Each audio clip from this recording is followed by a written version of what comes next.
कर्नाटकमधील रुग्णांसाठी धावून आला बॉम्बे ब्लड ग्रुप।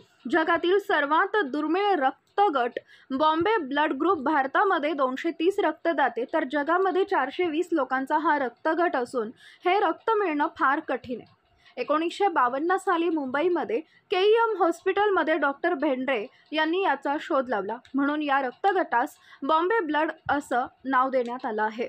कर्नाटकमधील विजापूरचे रुग्ण रणजित बाबर हे उपचारासाठी सोलापूर येथील अश्विनी हॉस्पिटलमध्ये ॲडमिट झाले, मात्र त्यांना बॉम्बे ब्लड ग्रुप 2 युनिटची तातडीनं गरज पडली। पण हे रक्त कोणत्याही ब्लड बँकेत नाही, तसेच हे रक्त कुठेही मिळत नाही हे निदर्शनास आलं। सर्व राज्यामध्ये पाहणी केली तर हे रक्त मिळत नाही लक्षात आल्यानंतर त्यांनी सोशल मीडियाचा वापर केला।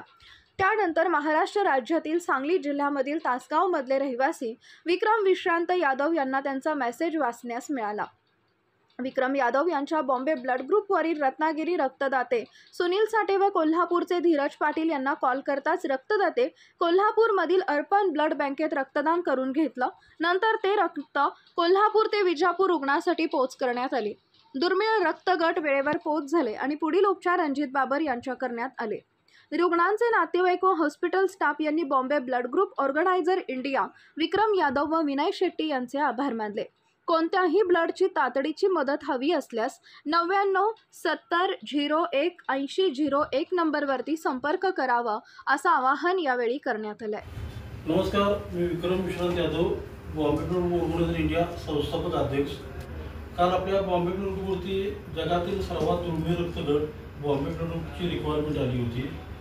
सदर पेशंट रणजित बाबर हे विजापूरमध्ये ॲडमिट असताना त्यांना दुर्मिळ रक्तगट बॉम्बेची रिक्वायरमेंट आली होती। तर सर्व ब्लड बँकेमध्ये पाहणी केली असता हे ब्लड कोणत्याही ब्लड बँकेमध्ये शिल्लक नव्हतं। त्यासाठी रत्नागिरीवरून सुनील साठे व कोल्हापूरमधील धीरज पाटील यांनी आज अर्पण ब्लड बँक कोल्हापूरमध्ये ब्लड डोनेशन केलेलं आहे। त्यांचं सर्व चाचण्या झाल्यानंतर हे ब्लड अर्पण ब्लड बँक कोल्हापूर ते विजापूरसाठी आम्ही आज रवाना करत आहे। त्यासाठी रक्तदान करणाऱ्या दोन्ही रक्तदात्यांचं बॉम्बे ऑर्गनायझर इंडियाकडून आम्ही स्वतःच्या आभारी आहे। धन्यवाद।